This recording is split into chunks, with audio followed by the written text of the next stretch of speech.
Bright Duty. Every student matters. Hello dear students, welcome to another lecture, and in this lecture we are going to start with another topic for your writing skills, which is narrating an event, experience or incident.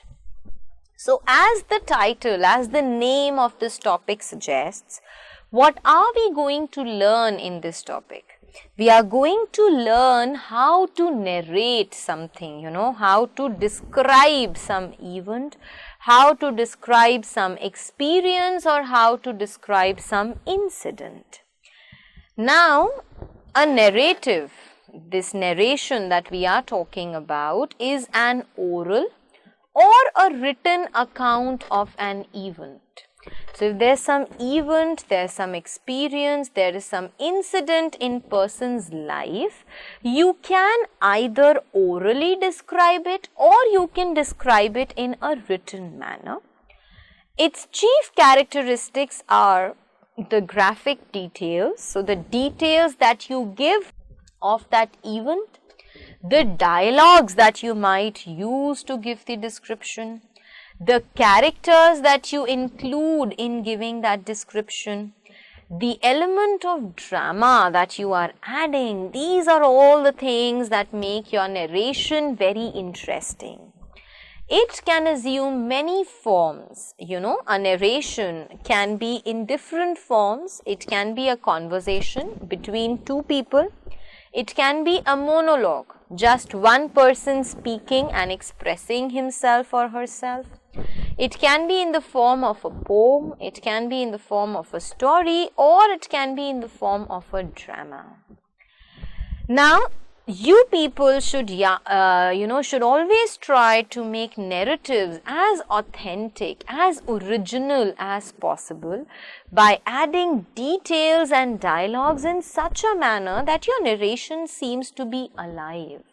That means that when you are narrating something, the one who's reading it should actually feel that he or she can experience something going on in front of them. Okay? Now, what is the format of writing a narration? It is very simple. You simply write the heading followed by the writer's name and class. Now, for the language, as far as the language part is concerned, we need to make sure that the language is semi-formal. So, it is not entirely formal, it is not entirely casual, it is semi-formal in nature.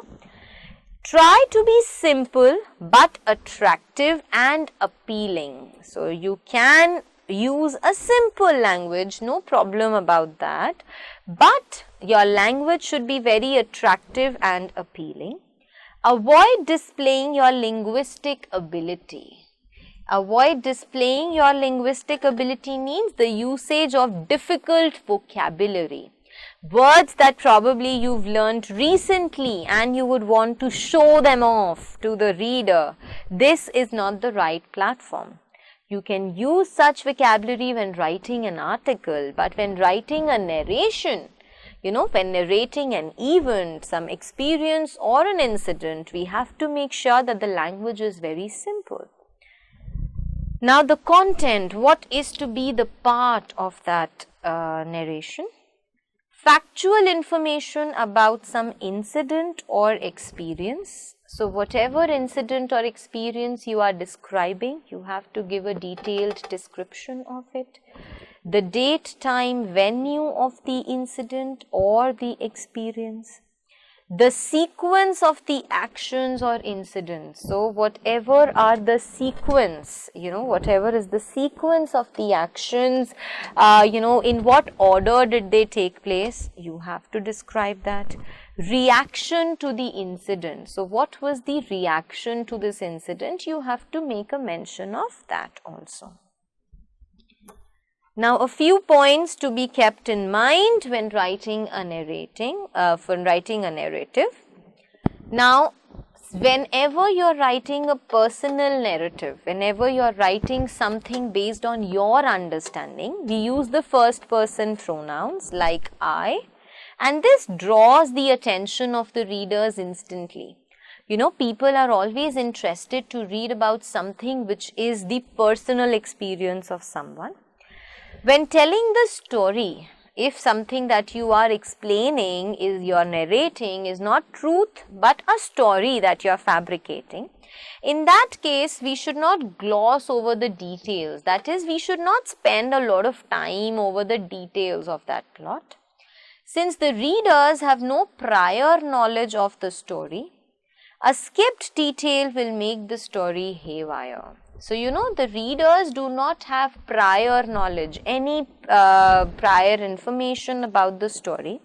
So, if in case you skip some point, the entire story is going to lose its value. Nobody will be able to understand that. Use vivid descriptions and words illustrating the narrative. So, the usage of words should be such that the narrative is well described. Since narratives are non-fiction, so they are obviously non-fiction, they are something which are true, something that you have experienced or somebody else has experienced, the element of fiction should be ignored. You should not add details which will not be worth believing, which can make it look as if they are fake. True stories also benefit from the writer's ability to use plot building techniques. If you are writing a true story about something, then that can actually leave a very strong impact on the writer and the reader. How? Because the reader would always be interested to learn, to read something which is new and interesting. Now, in order to understand how a narrative is written, I have for you 3 samples that will make this clearer to you. Let us talk about the first one. So, use the following notes to write a short paragraph of about 150 to 200 words, narrating an unusually rainy day in your area. So, what are you narrating? You are narrating an unusual rainy day. You are given with a few hints also. It says that there were incessant rain. Incessant means continuous rain. 400 millimeter in a single day. There were streets, lanes and road were inundated. They were all covered with water. Life out of gear. Everybody was troubled. Everybody was in a problem. Transport and power failed. There was chaos. There was problem all around. Water entered hundreds and thousands of houses. 8 people had died. The roads sank at several places. So, there were places where the road sank down. The road could not be seen. 2 bridges had collapsed and there is more rain which is predicted. So, how has this event been explained and narrated? Let us read that. I remember it was 10th August last year when it rained incessantly in our area. So, the date of this incident was 10th August last year when there was a continuous rainfall in our area. Since I am explaining something about my place, so I use the first person narrative. What a day it was. It poured and poured and poured, flooding all streets, choking sewage lines and bringing all life to a halt. You could see people dragging their scooters and motorcycles or pushing their cars out of the water, which had entered their engines perhaps. Rains are notorious for throwing public life out of gear, so the rains actually disturb the entire life of the people. That day was no exception. There was a power outage, so the power was cut, absolute chaos on the roads and helpless people trying with whatever was at hand to flush out rainwater from their homes and shops. Perhaps the only people who were happy were the school children, for some of them did not have to go to school. And those who had enjoyed playing in the rainwater obviously found it very interesting. Old Malhotra ji, my next door neighbor, who was sipping his evening tea, shouted on seeing me, "Do you know, Naveen Babu, 8 people have died and 2 bridges have collapsed, and the Met Office is predicting more rains. What shall we do?" Even as he gobbled the last bite of pakora in his plate. What could I say? I was more worried about my wife shouting at me for not doing enough to plug leaks in the roof. Oh, these rains. So you see, this is such a personal account that the writer has written. He's put dialogue in it. He's used names. He's used things like pakoras and wife shouting at him for not repairing the leakage on the roof, just to make sure that the reader finds it, very interesting to read. Let us read another sample. At a competition, you expected to win easily, but you failed. So there was a competition, you thought you were going to win it very, very easily, but you failed in that. Write a paragraph in about 150 to 200 words, narrating your experience and your feelings. So, why is it that I falter whenever I am closest to success? Why it happened yet again at the badminton tournament. I was playing for a place in the quarterfinals of the district level competition. My opponent, Dikshant, is not among the best players we have in the district, and I thought to beat him would be a cakewalk. So cakewalk, something very easy. But it did not prove to be so. 10th April 2020, Shastri Hall and the stroke of 11 o'clock will forever remain etched in my memory. Thanks to my heartbreaking 12-14, 10-14 loss to a non-entity. Was it my complicancy or the forced errors that I made that resulted in my loss? Honestly, I think I was a bit too complacent, too overconfident. I began with a bang and ended with a whimper. What the hell are you doing, man? I asked myself, and somebody seemed to say within me, that's what happens when you think too much of yourself, boy. I was perhaps the world's saddest and the most stupid looking young man in congratulating the winner. Picked up my bag and headed straight for home. Oh, the sense of shame that I continue to have. So you see, again, it is a personal account. Dialogues and personal comments have been used elaboratively to make it look attractive. Let us look one more sample to make it clearer.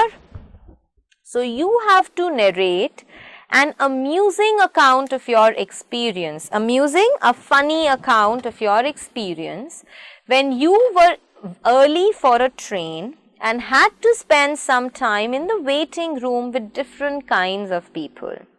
So you are given with some notes, some hints.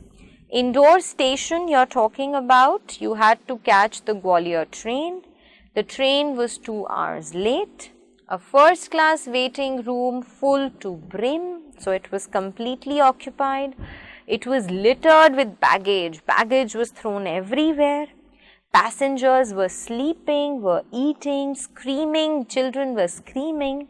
A girl was talking on the mobile. The floors were dirty and the bathroom voice, one could hear very loud discussions going on there. So how is the narration being done? After arriving at Indore station at 9 p.m. to catch the train to Gwalior at 9:30 p.m., the first thing we learnt was that the train was late by 2 hours. So, your train was supposed to arrive by 9:30, but you learned that it was late by 2 hours. The coolie deposited us inside the first class waiting room, which was full to the brim. My friend disapprovingly looked for a clean place to sit. He muttered, he whispered, "You call it a first class waiting room? She sat on her suitcase in disgust. The floor was littered with bits of paper. There was dirt, and above all there was spilt water. I looked at the sea of forces and some intrigued one. The happy, fat family of 5 children, grandparents and parents had spread their dinner on a whole bench. Their youngest one, who was a boy of 5, was generously throwing food all around the room.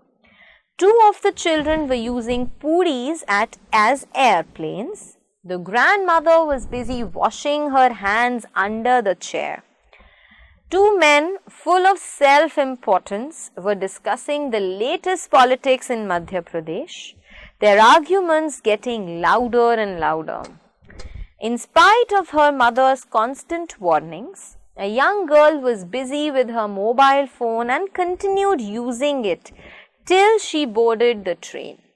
I was impressed by a bearded, bespectacled gentleman sitting in an armchair reading a book by Shashi Tharoor, oblivious to everything around him. To watch people's behavior in public place was a fascinating experience. So you see, the person has, narrated, has described this incident, this entire scene that he saw at a railway station when he had to wait for a train which was late by 2 hours. And since in the question only it said an amusing, a funny incident, so he has actually tried to add a lot of hilarious elements, a lot of funny elements to that description. And with this, my dear students, we come to the end of this topic, which was very simple, and it only requires you to use your imagination and to explain something, to describe something which you've been asked to, adding dialogues, adding names and adding humor in it. So my dear students, I will see you all now in my next lecture.